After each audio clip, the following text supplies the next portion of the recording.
Hi, John Hess from FilmmakerIQ.com.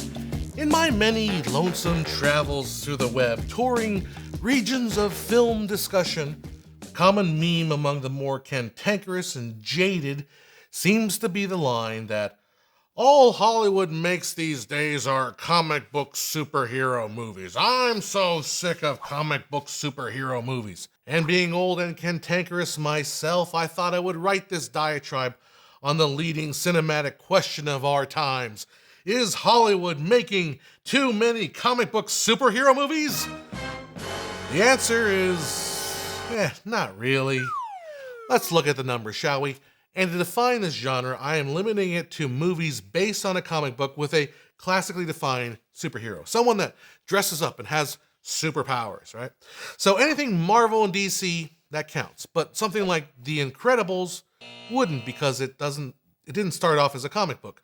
On the same vein, The Kingsman is based on a comic book, but they're not classical superheroes. So here are the comic book superhero movies that were released in 2018. Black Panther, Avengers Infinity War, Deadpool 2, Ant-Man and the Wasp, Teen Titans Go, Venom, Spider-Man Into the Spider-Verse, and Aquaman. I'm not counting Once Upon a Deadpool because that's the same movie as Deadpool 2. So that's 8 comic book superhero movies. That's 8 movies in the span of a year. 8. Going by thenumbers.com, I counted 156 movies that got wide release in 2018. So comic book superhero movies represent a little above 5% of all movies that you could have seen playing in the average movie theater. Well, maybe we're just low this year. Let's track 2017. I counted 7 comic book superhero movies. Lego Batman movie, Logan, Guardians of the Galaxy 2, Wonder Woman, Spider-Man Homecoming, Thor Ragnarok, and Justice League. 7 movies out of 141 that got a wide release. So in 2017, the number was still around 5% of all films in theaters were comic book superhero movies. Now, I don't know about you, but it seems completely overblown to be complaining about 5% of the movies available in theaters. Let's just compare these numbers with something 60 years ago and another historically popular genre, the Western.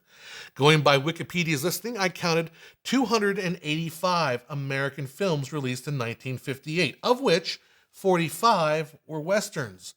That's almost 16% of movies in American movie theaters were Westerns, 3 times the proportion of modern-day comic books. And in 1958, we didn't have the vast rich media culture we have today.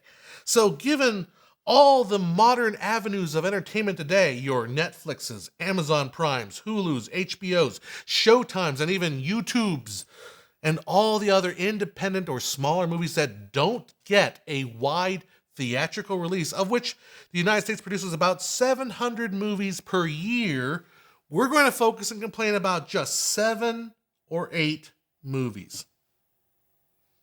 Yeah, that makes no sense. Okay, maybe I need to examine this from a different perspective. Maybe from a box office perspective, from money perspective. Using 2017, these 7 comic book movies I just listed all landed among the top 15 box office grossers of the year, with Wonder Woman leading only to be beat out by Star Wars and Beauty and the Beast for the top spot. Now, altogether, those 7 films grossed $2 billion, which is 20% of the nearly $10 billion generated from the top 100 movies at the box office in 2017. That is a significant chunk of money that the studios use to, fund the other 95% of movies that go into wide release. Furthermore, when we talk about box office, let's not forget there's people buying those tickets. So that's a lot of people going to see those films. But still, it's only 20% of the tickets sold. Now, because these movies are so heavily marketed and promoted with tie-in deals everywhere you look, I can see why someone would get jaded on the Hollywood bill of fare. Just looking down the list of the top 25 movies of 2017, the aforementioned Star Wars installment, Beauty and the Beast reboot, the It reboot, Despicable Me, Fast and Furious sequels, we have to get to number 12 before we see an original story for the screen with Dunkirk, and my personal favorite, Coco. So okay, I can see why someone would just throw their hands in the air and say, Hollywood sucks. But the fact is, people want these movies. They go to the theater to see these movies. And these movies make so much money that they actually fund other movies for the studios, other artistic endeavors. What's wrong with that? And before we leave this topic, there are two more big points I want to make here. First, the way I've presented comic book superhero movies so far is as if they were all just this bad commodity that you can't tell one from the other. And just because it's a comic book superhero movie, or a reboot or a sequel, doesn't mean it's automatically bad, and there's no artistic merit in the film. Now, I keep repeating this, and it seems like it's like non-filmmakers have a real hard time grasping this concept, but no one sets out to purposely make a bad film. Filmmaking is just too hard to not try to make something good or meaningful or a statement. I'm sure in the comment section there will be plenty of people providing plenty of examples. But trust me, it's a lot easier to just, not make movies than to go and try to make a bad one. Now sure, intentions are good and things happen. And people make movies for all sorts of reasons. People make movies just for money as a day job. Studios make cash grabs. And sometimes filmmakers get lazy or have to meet a tight deadline and can't do what they promised. But no one involved in the craft is doing it because they don't, at some level, love filmmaking. I mean, there are a lot easier ways to make a living. And if you're up there in the top blockbuster earners, there's something about that movie that connects with a ton of people. There is just as much artistry and voice in these comic book films as there is in anything else, even though it might be tempered, of course, by corporate expectations. Let's just look at the movies from 2017. Lego Batman is a hilarious, brilliant satire take on Batman's narcissistic hero trope. Logan reimagines Wolverine in his twilight years, dealing with that, and blends in Western elements into the superhero genre.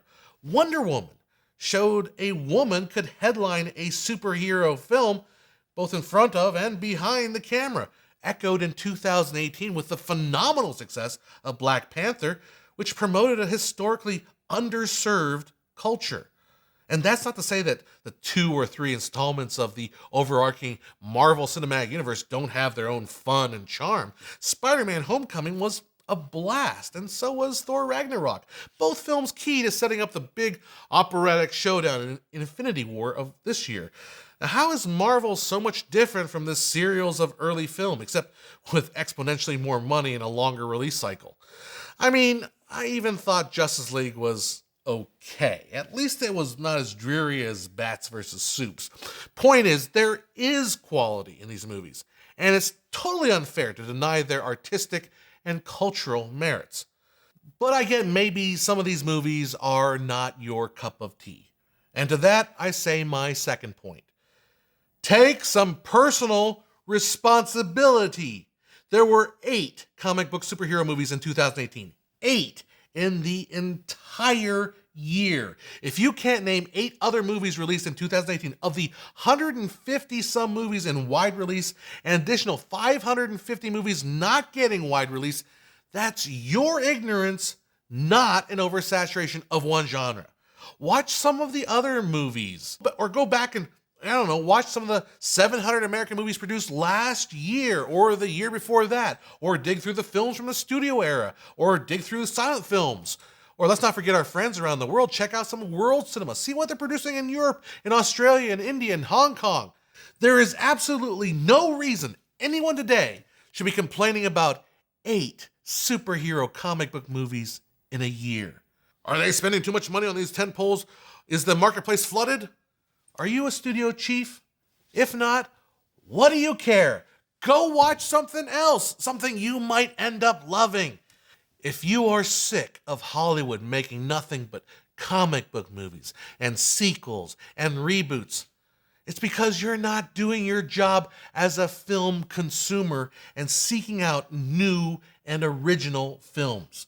Go and try to find the movies you'll end up liking, and then talk about them. Talk about them incessantly. Share the love on your Facebook, on your Twitter, Instagram, or your MySpace. Tell your friends about these non-superhero movies that are so awesome. Share that offbeat, weird rom-com you saw in the art house. Experience cinema in all its forms and stop complaining about what someone else is doing with their own money. Share the love. Stop the hate.